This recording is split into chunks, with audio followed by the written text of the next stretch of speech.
The Getaway, a classic thriller, and wonderful, captivating, so impressive and remarkable that silly me, I was reading through it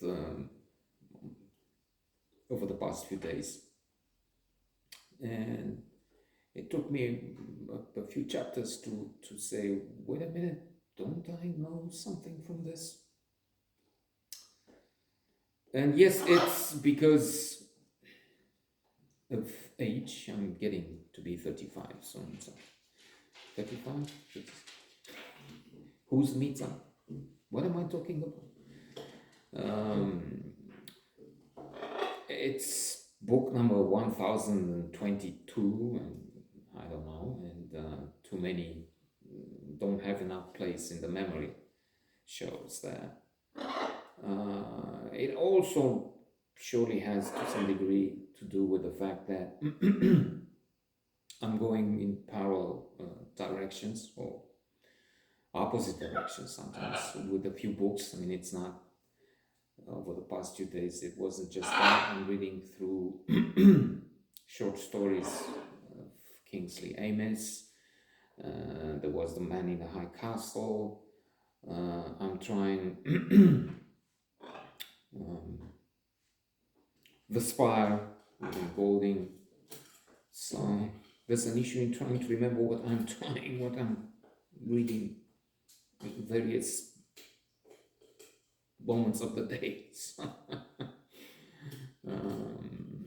Finished Elephant to Hollywood, autobiography of Michael Caine, the actor. So trying to it's not much going on. There's not much going on around here. We're just the three of us spending most of the time here.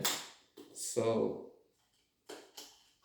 change comes from literary varied scenery, not that much from here. I mean, that's it. This is all there is in the real life. So there's some need for different landscapes, for journeys into different times, the future or alternative present, The Man in the High Castle.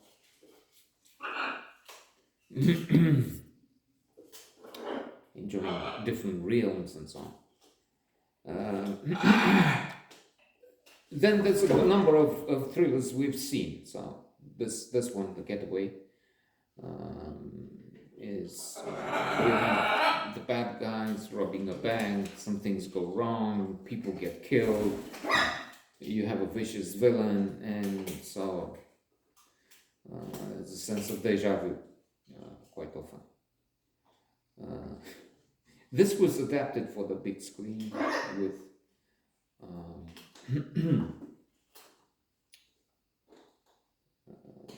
Steve McQueen in the role of Doc, and Ali McGraw as what's her name?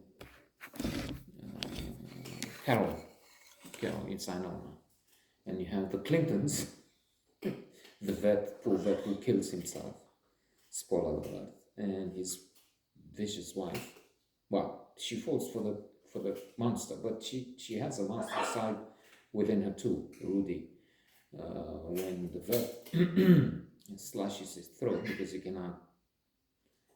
cannot stand it, the way his wife is fucking this criminal, this killer monster, in the same room with him. I mean, in fact, just at his back, they're all lying in this double bed together because the killer doesn't want to take chances to let them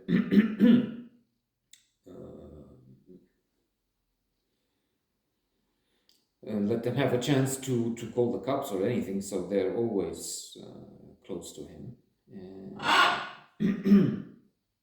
Rudy and Mrs. Clinton have sex just right next to poor Mr. Clinton, and he gets the vet, who fixes Rudy. He becomes injured.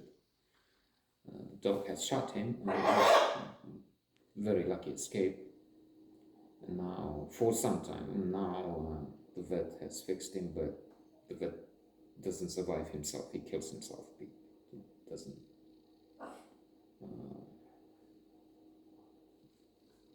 Doesn't want to live in other circumstances.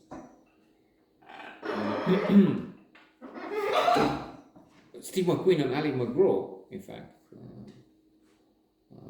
became lovers. Ali McGraw had been the wife of Robert Evans, whose book I've read, incidentally. And the kid stays in the picture. Extraordinary things in there. The last 20% we can suspect are exaggerations, but still, even the rest 80%, that's phenomenal, that's remarkable, extraordinary. And you read it breathlessly, because you have things about some of the biggest stars, greatest movies. Bob Evans used to be an actor, a producer, and the head of Paramount Studios. So he came in contact with Henry Kissinger, good friend, he says, and probably close to Jack Nicholson, went to talk to Nabokov, and so on. So the good and the great. He's the one producer involved in the Godfather, making of the Godfather. For many, the best picture ever, motion picture. One of the top 5 anyway. Chinatown, one of the top 10. Love story, success. I hate the movie somehow. In the book too. But an immense success, notwithstanding my dismissal, where Ali McGraw plays against with Ryan O'Neal. And we have details of the loathsome things that they do. Then Sharon Stone claiming Bob Evans has somebody in the basement as a prisoner he had someone for years. Crazy things. And Rosemary's Baby. What happened on the set, or no, after the filming. And well, on the set, Sinatra at one point wanted his wife, Mia Farrow. Mia Farrow was with one extreme, Frank Sinatra, and the other, Woody Allen. Both troubled. That's indeed, they have that in common.